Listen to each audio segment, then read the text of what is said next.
We all want love, but most of us don't want to date to get it. Because let's be honest, dating sucks. But maybe it doesn't have to if we actually know what we're doing.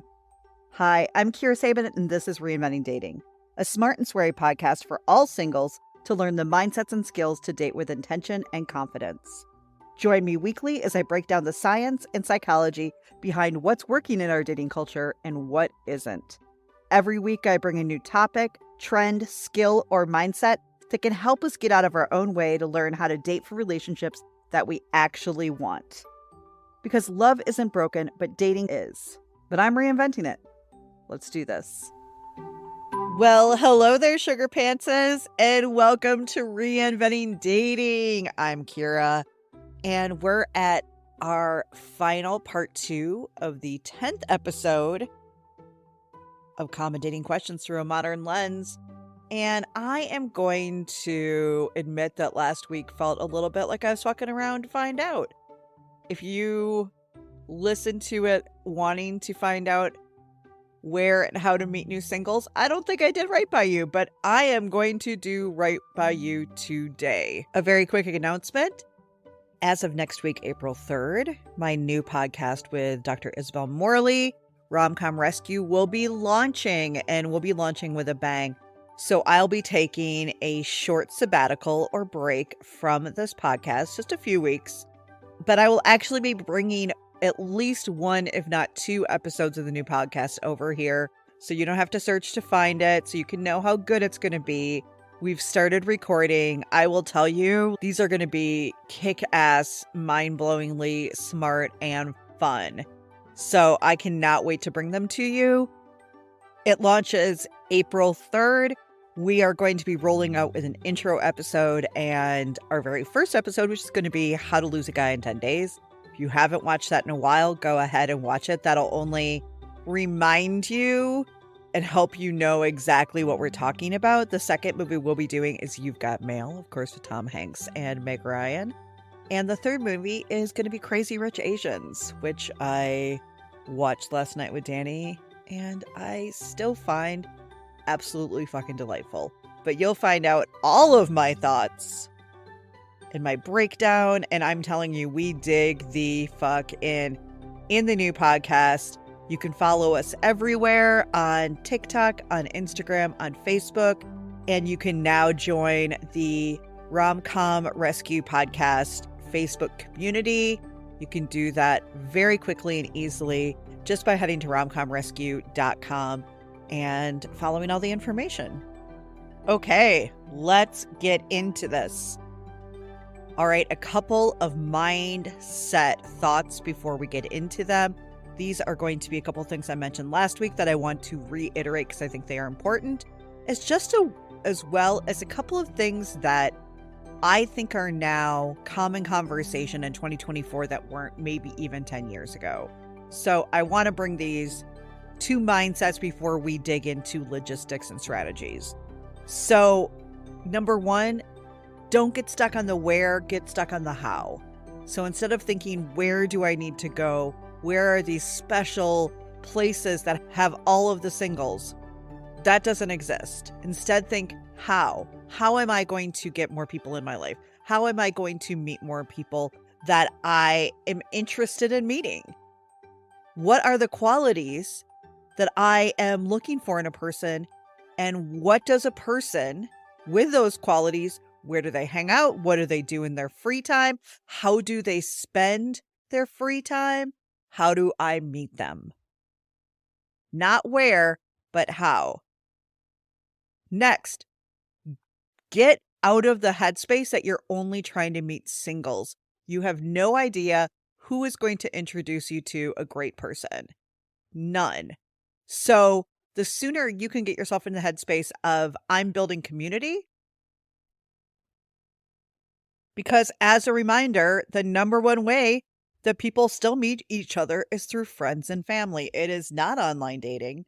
It is through friends and family. And in fact, triple the amount of people that are meeting online dating are meeting through friends and family. And it's what I absolutely recommend. So build community. Make a goal to build community versus just meet singles. And you're going to get in a much farther, you're going to get ahead, and it's going to be less stress, less pressure, which I think can sabotage us while we're meeting people. Next, get your who you're looking for statement down. Choose a couple of qualities or values or things that are really important to you, and make sure that as you're talking to people that you share that. If you're looking for a long-term relationship, be okay to say, "I'm looking for a long-term relationship." If you're looking for somebody who is gonna wanna have kids or family with you, get comfortable with saying, "I'm looking for somebody who is also looking to have kids and a family." If you're not looking for that, get comfortable saying, "I'm looking for somebody who is not actively parenting," or "I'm looking for somebody who is looking for a long-term relationships but isn't looking for kids." Know what you want so you can just push yourself or get yourself or weed yourself out of situations with people that aren't going anywhere. It doesn't mean you can't be their friend, it doesn't mean you can't get to know them, but stop spending dates and days and weeks and months with somebody who may not even be a good match for what you're looking for. These are a couple of strategies. Number 4, get a Google Voice number, and this is for men and women. Get a second number. People can now take your number, they can put it into Google and find out a shit ton of facts about you. Now, I know that sometimes we think that's great, facts about you, things that they shouldn't have before you know them and trust them. Possibly your address, possibly your workplace, possibly who your relatives are. That is all common and easy information. It's concerning if you Google it. This is just the truth of 2024. So go ahead and get yourself an absolutely free Google voice phone number. You can have text sent there.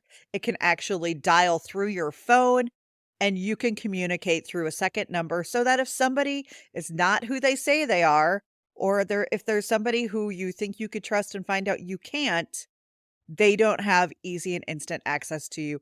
This is just a truth of dating in modern times and having the ability to protect ourselves now. Please understand, I hear kind of comments regularly like, "Ugh, it's so gross that we have to do that now." Where I guess the reminder is this has always been a thing. We are just now taking care of ourselves and each other and talking about it more. But this has always been a thing. Finally, in this new world of dating, because most of us, as we mentioned, used to meet through friends, through family, your family would set you up with them or arrange that. This is a different time. Don't let people pick you up before you know them, before you trust them. Do not let people come to your house. That was something I was raised to do, that if somebody actually likes you, they come to your door, they talk to your parents, they blah, blah, blah, blah, blah, blah. And I get that. And I get that we look at that as chivalrous or common courtesy. But just out of safety, due to the fact that we are a lot of times dating people we don't know that well, maybe we've met them briefly, maybe you've met them online, maybe you have never met them at all. Do yourself a favor and you always meet them at the destination for at least the first few dates until you can trust them. And any guys who are listening to this, and shout out to the guy who just left a YouTube message how he would take my course if I didn't swear so much and don't care. Please, for all the people out there, if you do not like my swearing, that is 100% okay. That's okay. This is an optional podcast. This is not a government podcast that you're forced to listen to that's mildly entertaining and smart about dating. This is my business. This is not free entertainment. I don't owe you a podcast that goes exactly with your values and beliefs. And I just want to remind you, for anyone who's listening to this podcast or any other podcast you listen to, stop being dicks. And please understand, I edit every ounce of this podcast, so I'm choosing to leave that in because I'm really over it. This is my business. If you don't like what I'm doing, what I'm saying over here, just don't listen. Just don't partake in it. It's not your job to tell me your feedback. It's not your job to tell me if you like what I'm saying or doing. Don't do that. But guys, if you're so confused why women act the way that they do, hear me as I say this, because I'm talking about women as in the culture and the dating culture for women. If they ask to meet you somewhere, this is the kindness, this is the way that you can step up. You say, "Yes, I'm happy to drive there if that feels safe to you." Don't pressure people to pick them up. Don't pressure them to do what makes you feel comfortable because you're not understanding the safety concerns that single women have to deal with. And these are the small and kind ways that you can help the dating culture by planning day dates when you don't know somebody, by not offering to pick them up, but ask to meet them there, letting them know that you're thinking about their safety. And women, stop asking men to do this because it puts them in weird fucking places. It's so weird that there's a part of us saying, "Hey, that's actually uncomfortable to me." And then there's another group of women shouting, "Well, you should do this because that's old school and chivalry." Can we just fucking stop doing that? Part of the reason this is so confusing is because we've got a lot of people holding on to old, outdated, ridiculous expectations and ideals. And then we have another group of people over here who are trying to date smartly and modernly and build something better. Be on the good side of dating history. So, as I mentioned in the last episode, I'm not going to be blowing anybody's mind here today. These are common thoughts that we talk about in new ways to meet singles. These are things that we've been around for a lot of years. I'm just bringing back ones that I think are particularly helpful, good reminders, and maybe putting a little bit of a modern perspective on and why I think they're a good idea. But I'm not bringing any new knowledge here today, I think, that anybody's gonna go, "Wow, yes, I should go there or do this thing, and that's going to be the end all be all." That's not what's happening here. So the first thing I'm gonna do is I'm actually going to tell you how to ease into this. If you have been dating significantly online, or if you have not been dating at all for a while, and all of this seems very overwhelming, all of this seems very scary, maybe you consider yourself an introvert, which is, by the way, as a reminder, how you gain your energy. It is not actually tied to shyness.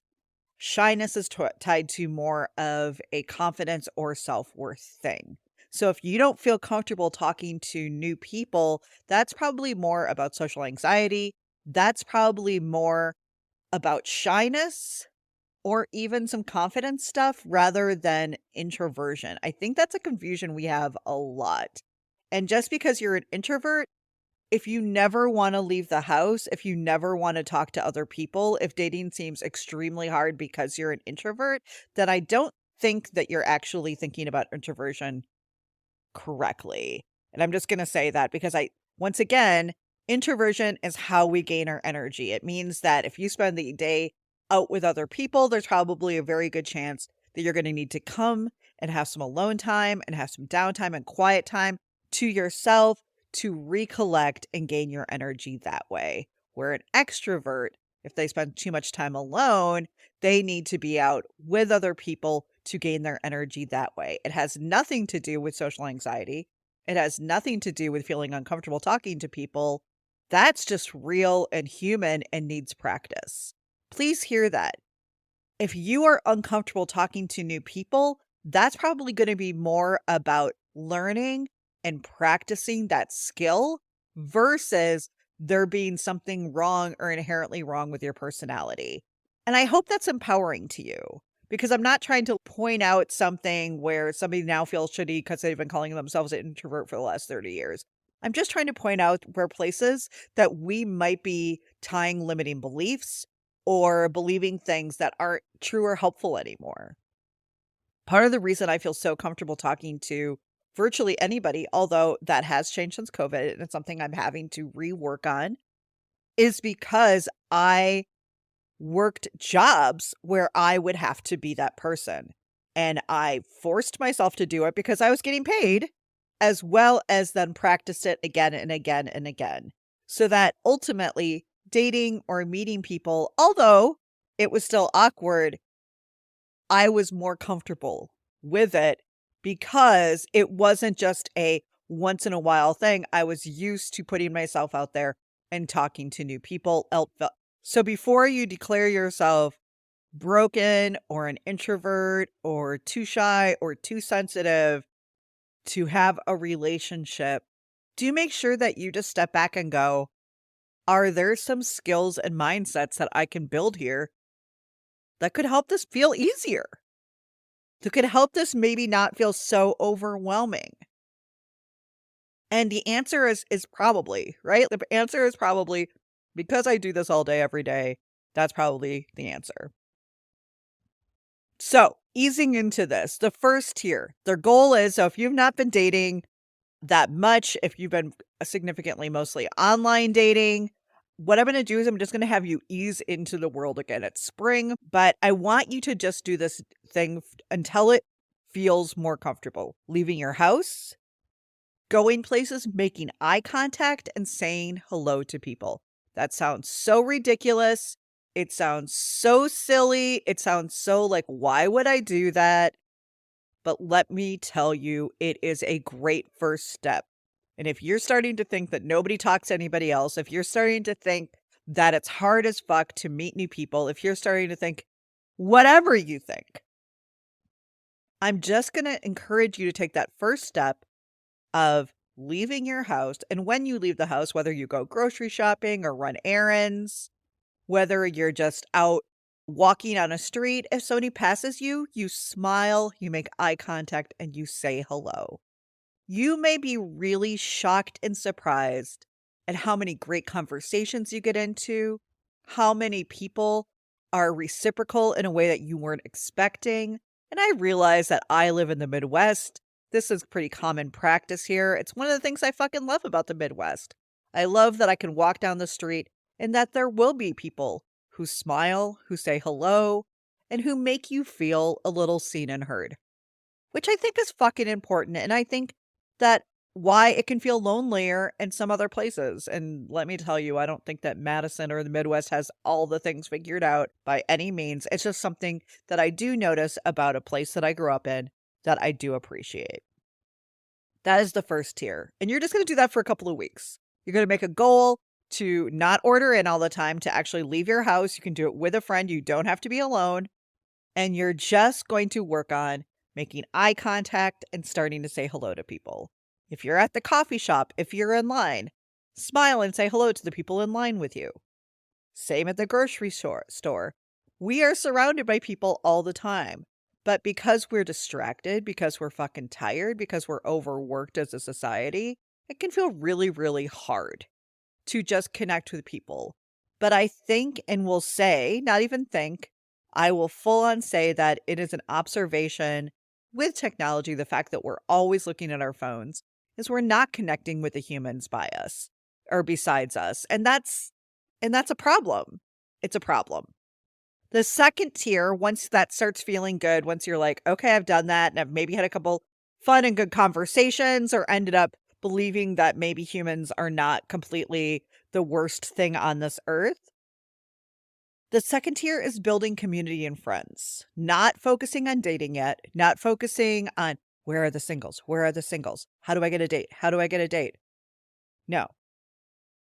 Building community, putting yourself in new places and spaces and situations and activities and events with people you don't know that have things in common with you, ideally similar values with you, right? So if you consider yourself very spiritual, maybe you'll go somewhere where you can do a group meditation or sound healing. If you consider yourself more religious, that might be at a Bible study or reading. If you consider yourself somebody who's passionate about the environment, that might be at volunteer work or a committee that works for local social justice causes. There's 1,000 different ways that this can look at. But the whole goal is your second step is just to build community and friendships. Because remember, the number one way to still meet people is through community and friends. 100%. So when we build community and friends, when we get to know lots of people, not just potentially singles, we get invited to events, we get invited to parties, we get invited to other things where we get to meet their friends, their other people who may be single. I think we get very stuck on the I'm single, I don't need any more friends, please. Come on. We have no idea what kind of role people are going to play in our lives. We have one of the biggest injustices that love and romance and the conversation about romantic love has done is it's taken away the value of our close friendships, which mean just as much as a romantic relationship. Finally, the third tier is meeting new people, going out of your way to meet singles, going out with the intention of meeting new singles and going on dates. Even if they're just practice dates, even if they are dates with just you getting dressed up, meeting new people, talking to somebody for an hour. If you haven't done that for a while, that's how we're easing into this. You don't have to tomorrow go, okay, how do I meet new singles and start dating outside of my house? You don't have to do that. Let's ease the fuck in. And in fact, our constant black and white thinking, that thinking trap of all or nothing, keeps us a lot of times stuck in these ruts because we try one thing or we make it so huge we never ever actually accomplish our goal. So once we are doing things like singles events and dates and stuff like that, I want to talk about interesting ways that you probably know of, but just some great reminders. One of my favorite things out there in the newer world of dating is that if you live in a major city, there are now a ton of social clubs and singles clubs. There are places and companies that actually run almost daily, some places, single events. And most of these work like this. Some of them are memberships, so you have to be a member and you pay like either a monthly or a yearly membership, and then you can go to the events. Or some of them are a trial basis where you can try some events before you sign up for a membership. I'm not going to say these are cheap, but to me, this is a much better way and place to spend your money, surrounding yourself with other singles who are also dating, also meeting other people. Once again, because you're also creating community, then spending that money online. Or, and I'm going to say it, and I don't think that every matchmaker out there is the same. I don't think that at all. But I do get asked regularly about matchmaking or dating businesses or companies, such as It's Just Lunch or other businesses like that. Now, I hope you know that I rarely tear anybody else down on this podcast. I'm not ever really fucking try to do that. Here is what I will say. Dating agencies, anybody that finds dates for you, to matchmakers, and this is just in my knowledge and experience, and I will never say this as a blanket statement to all people out there. This is the feedback I have heard from my clients over the years and some themes that I've seen that I think are a problem. Not even a problem, but just something to think about before you spend literally thousands upon thousands of dollars, because most matchmakers or dating companies like this are thousands of dollars. That's a lot of fucking money. I just want you to know I see that. I get that. So here are the questions or things you want to think about before hiring a matchmaker or hiring somebody to introduce you to available singles. Number one, just because they are on their list doesn't mean they're ready for a relationship. And I think that's the biggest thing that we need to remember is that I think that we think that somebody just being interested in a relationship and willing to spend money on that, like that's somehow pushing them forward or moving them forward in our mind to being ready. And I don't think that that's true. And I'm not saying that there's not maybe some matchmakers out there who do some great vetting on what people are looking for and their knowledge and things like that. But ultimately, I just think we do have to be aware and understand that just because somebody has spent a lot of money to be introduced to other singles doesn't mean they're ready for a relationship, doesn't mean that they are emotionally available, doesn't mean that they are healthy individuals. So just that, right? Just that. That's number one. That it just doesn't guarantee the things that I think that people think it guarantees. Number two, from what I have seen, and this is my biggest concern with this, with spending a lot of money, because I have to believe that people have probably had some success rates and things like that, or matchmaking. Matchmaking's been around forever. right? I think it's a very big part of a lot of different traditions and has been around forever. So I'm not trying to remove that from our world, but I do want to look at some of the common problems. The second thing that I see coming up is that most people just don't have the databases that they either say that they have or that we hope that they have. Maybe they don't say it at all, but that really a lot of times when people have spent this extra money, they've been disappointed because they're getting set up with people who are 10, 15 years older than them or live an hour or 2 or 3 hours away or just aren't looking for the same things or have that much in common. So it has felt like not worth their time and money because they're just not meeting the type of available matches that they, I think, thought they were or were promised they were. That's the biggest issue I have. Not that this isn't possible, not that this doesn't work, but that rarely do any of these companies, in particular companies, have the matches that we think that they do. So that's been the biggest beef for my people across the board, even in major cities, is that they'll join, they'll spend all this money, they get really, really excited about it, and all of a sudden they're on multiple dates. They're on dates with people who are out of their age range, who are not looking for the same things as them, who live hours away. I had somebody here who lived in Madison, worked with me, and then hired somebody. And she was being set up with people in Milwaukee and Chicago, which is anywhere from an hour to 3 hours away. And she just finally said no because she's like, I live here. I want to live here. My kids are here. My grandkids are here. I have no interest in dating somebody an hour or more away. And so it felt like not a good match for her because of that. I don't know if I know the questions that you need to ask to get that information, but to me, before you spend thousands of dollars with any company for matches alone, I should say, or for dates, I would want to know more about their database and how they vet people and what kind of space and place their people are in, not just financially, because I feel like that's a big thing with matchmakers, right? When The Millionaire Matchmaker, that was not my favorite show on any level.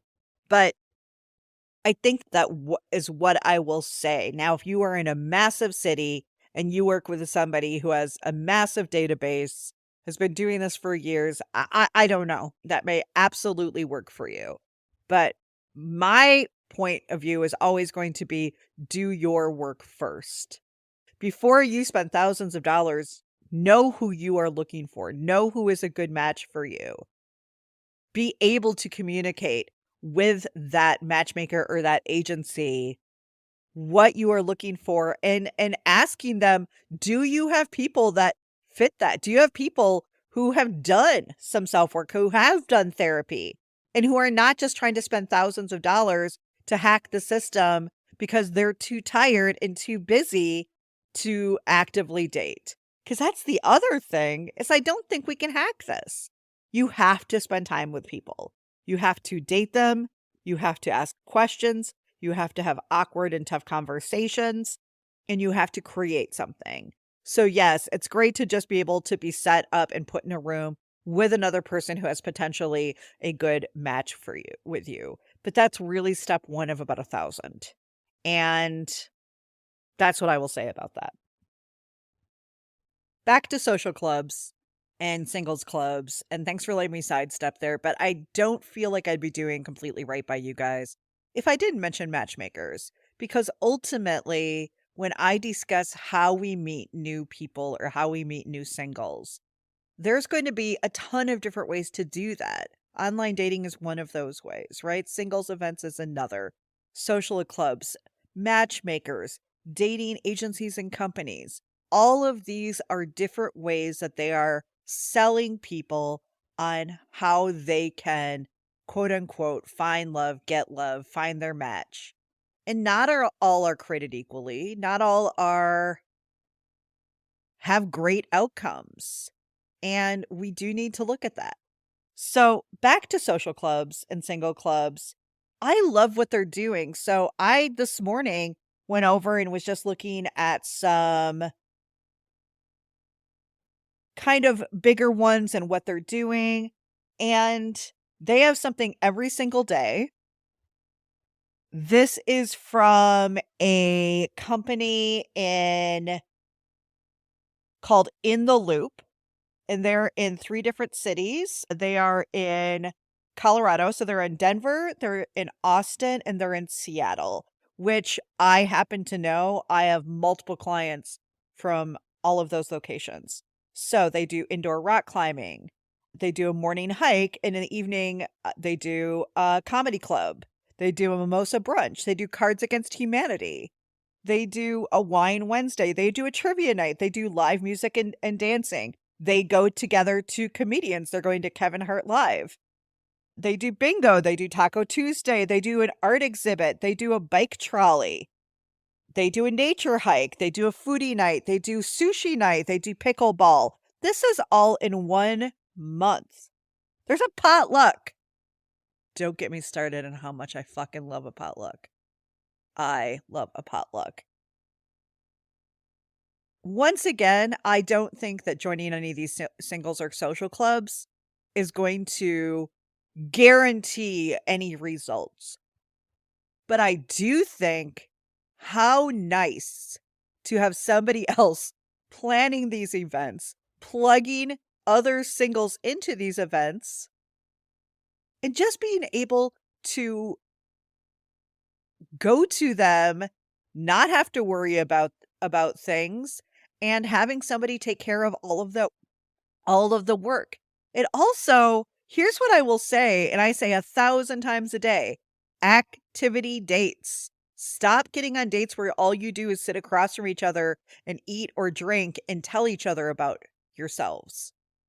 Spend time together, do things together. You're going to learn more doing something with that person or observing them doing an activity than you will them telling. Or you'll get very important information and it might be different information.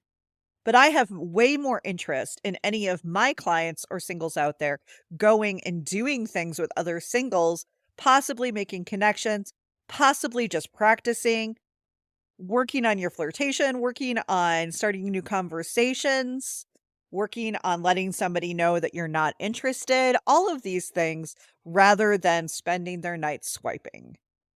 So I think that if you are in even a small to medium-sized city, definitely check out if your area has some singles or social clubs. I think that these are a great idea, but I love what these are doing. I think it's definitely a thing to check out, and I fully understand that if you live in New York City, if you live in LA, I even hear things like Miami.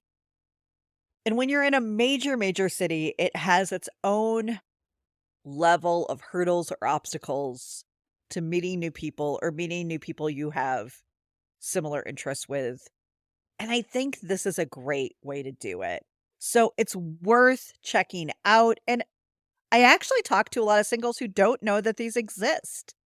So it's definitely worth it. I'm going to encourage you to do that and think that is a much better way. Next, if you don't have a social or single club near you, I bet you have meetups and singles events.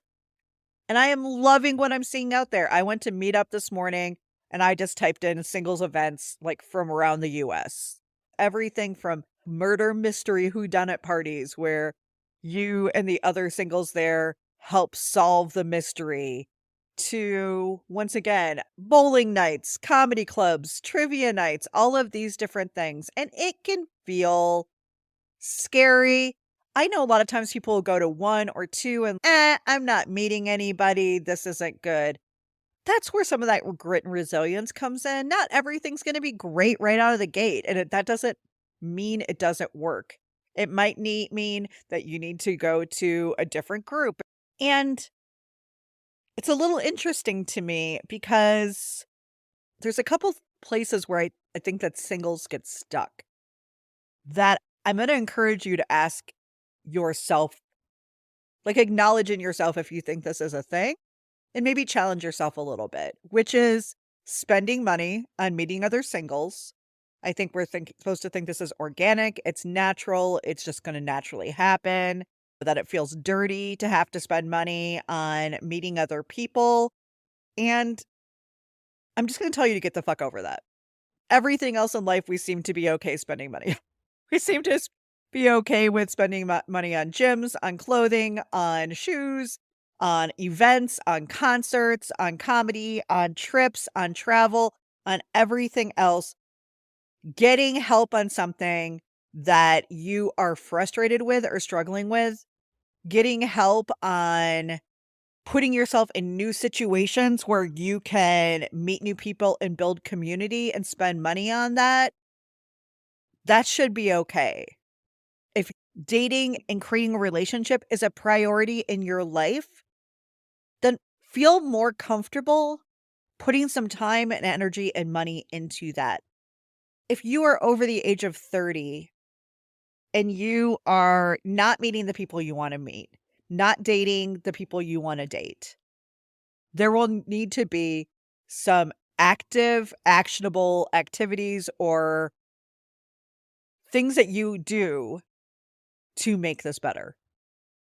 I hope for you to be walking down the street and you bumping into somebody and your papers going everywhere and you lock eyes as you are picking them up and realize that they're the one and they end up being your person. Like I hope that I'm fucking wrong. However, the way we see the world, the way we see relationships, the way we see dating, the way that we're doing it, how nervous we are, how unrealistic the expectations are, that's just not going to be a thing anymore. You might meet somebody at work that you're interested in dating. You might end up going to a picnic this summer of a friend and meet their friend and be interested in dating. That's great. I love that. I love if you're meeting people randomly in real life. Amazing. Wonderful. If you're not, that's okay too, and you may have to just put some time and energy, effort, and money into it. Period. And I think we need to get over ourselves about it. Oh, and if by the way you're like, "Shit, Kira, I'm living paycheck to paycheck. How the fuck am I supposed to pay for this shit too?" Like dating on top of it. Please turn that mirror back towards yourself and think about why as women do we expect men to get a fucking part-time job to be able to afford to take us on dates? It's ridiculous. That's why I think dating should be easy and fun and cheap in the beginning so that nobody has to financially struggle for us to find love. We seem to have a stigma here. And I also see that stigma hurting us. If you are online dating, and I actually heard somebody on a podcast the other day saying, yeah, go ahead and use the free tiers on online dating. Try those out. But we also know that those free tiers guarantee that they are not in any way scanning for sex offenders. And that's a problem. My point being, and honestly, this has absolutely nothing to do with me or my business as I say this, is that I think we should just get more comfortable getting support around this if we need it. Putting money into people or companies or events that are creating safe places for us to meet each other. And I hear a lot of bullshit about meetups where people are like, ugh, I went and it was terrible. And I'm like, I think somebody just did that out of the kindness of their heart because they wanted to meet other singles in their area. And that's what a lot of meetups are. And that's why I think that they're probably not as good. And I'm not saying that's not true everywhere, but you're probably not going to get the same type of planning event experience on a meetup where somebody locally was like, I want to meet other singles, so I'm going to start a meetup group to meet other singles versus a company that's doing this and running events for singles. So I just want us to lower expectations and just be okay to be in a room meeting new people. And recently I don't really like a lot of the events that they offer. Okay. But I'm seeing events across the board. Do you not like to I'm seeing food events, I'm seeing art events, I'm seeing music events, I'm seeing comedy events, I'm seeing theater events. Like, at some point, if we're not finding anything, then we might have to ask ourselves, am I okay with going a little out of my comfort zone here to try something new to meet new people? I think we just want this weird world of dating to line up perfectly for us and give us some kind of sign from the universe that, like, this is it, this is your time, this is the person, this is the thing, this is the whatever. I just don't think that happens. You're gonna meet people and not know. You're gonna sometimes choose the wrong people. And if you don't have knowledge on how to do that better, you're probably gonna keep on choosing them. But understand that going with a company who's running this versus an average person who just out of the kindness is running a Facebook group or event or meetup or things like that, like, just be kind. Because I hear a general unkindness towards people who are doing this out of the kindness of their hearts. And I'm running a business. I'm not even doing shit out of the kindness of my hearts. And I can tell you it's hard. So be kind. In fact, I will tell you right now, when I started this business in 2000 and fucking like 7 or 8, I actually ran some singles events locally. I did a scavenger hunt, which is one of my favorite ways for people to meet each other. And I did a wine and cheese at a coffee wine bar. And both of them were such a motherfucking pain in my ass. I will never do it again. Never. I ran this wine and cheese event. I charged $20. You guys, that $20 was just to cover the cheese and wine. And people wouldn't pay it. I actually had people say that, like, this is what I'm comfortable paying for this, but I will not pay $20 for this, a singles event. People were such a pain in my ass. I will never do them again. Never.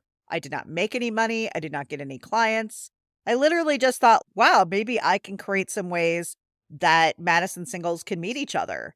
And people were so ungrateful and rude about it, it stopped me from doing it ever again. So I love when people are like, hey, have you ever thought about running blah, blah, blah, blah at Madison? Yes, my friends, I have. And no, I will not do it. And if you're in your own area going, gosh, why doesn't somebody do this? I bet somebody did at some point, and people were jerks. Just throwing that out there. So we've got social clubs, we've got meetups, we've got singles events run by companies or sometimes just locally. Where do you find these? Eventbrite, that is an online site. Facebook, many people still use Facebook for events, and you can find events there. Just put singles events in your area. Meetup.com. All of these are people or companies that are creating events for others that's worth checking out. Next, speed dating. Now, some people don't know what speed dating is, and I honestly, I'm a fan. After seeing all that I've seen the last 15 years of doing this, I think that speed dating is one of the better ways that we can meet people. And here's the general concept if you've never speed dated before. You go, you're in a room, ideally with people in your own age. Many places I see will be like, this group's from 41 to 50, this group's from 25 to 35, whatever. So you go, you're usually meeting people in your age range. You sit down, and there's probably anywhere from 10 to 15 women and 10 to 15 men. So they do tend to be hetero, although there certainly are LGBTQ friendly speed dating events, depending on where you're at and how big of an area you're in. But they certainly do have them. But you sit across from somebody for about anywhere from 5 to 10 minutes and just talk. And then they ding and you talk to the next person. And then there's a ding and you talk to the next person. And like usually men or somebody moves seats and the other person is just sitting there. So you'll get a chance to meet 10 people and have actual conversations. And then one of my favorite things about speed dating is usually it's pretty private, as in afterwards you can let them know who you would maybe be interested in. And the other person lets the company know who they're interested in. And if it's a match, you'll exchange information. That's all it is. It's a way to meet new people. It's a way to meet other single people. It can feel a little nerve-wracking, but it shouldn't because honestly, I think it's a great way to also just practice dating. Have a handful of questions in your pocket that are good if you work with me. If you take my 99-day date like you fucking mean it, you have a bunch of questions in your pocket. And even if you walk away, I had a client recently do this and she's like, "Listen, I went, it was great practice. I actually felt really confident. It was a confidence booster because I looked at the other people in the room and I felt like I knew what I was doing." And then she's like, "And I walked away with a potential match." So she's like, "All in all, this was a good day." And I think that that's great. Not everything is gonna be a hit. Not everything is going to be the one. That doesn't mean that we don't still try. It doesn't mean we still don't put ourselves out there. And if you find that you're not connecting with anybody over a long period of doing this, that's when we step back and go, "What's going on?" Next. Now, this is going to make some people freak the fuck out, but stay with me. One of the things that I have been excited about that I've done myself here in Madison, personally and professionally, and that I've also heard other people doing is that if you're not seeing what you want or need in your area, do something about it. What do I mean by that? One of the things that I think women, particularly because this is mostly at this point women who listen to this podcast, but that women could be helping each other out a fuck ton more. A fuck ton more. And one of the ways I like to do that is a not for me party.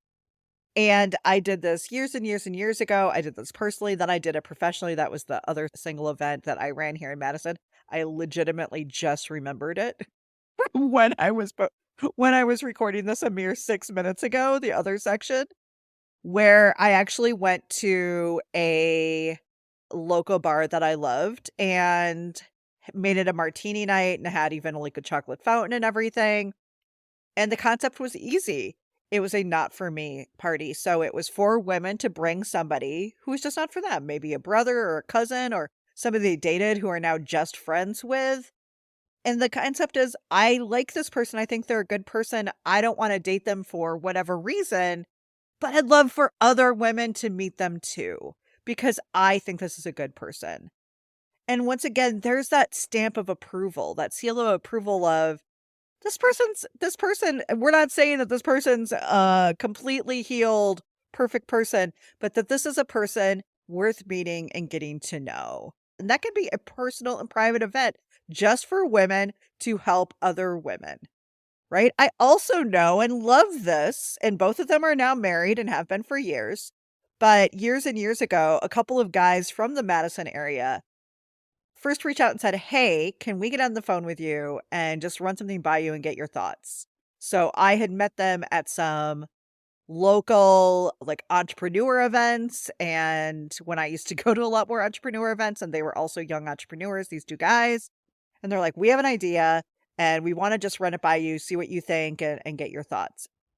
And basically the idea was this. They're like, "We want to start a Facebook group for singles in the Madison area so that if we're doing something or if we're going somewhere, we can share that and other singles can join us."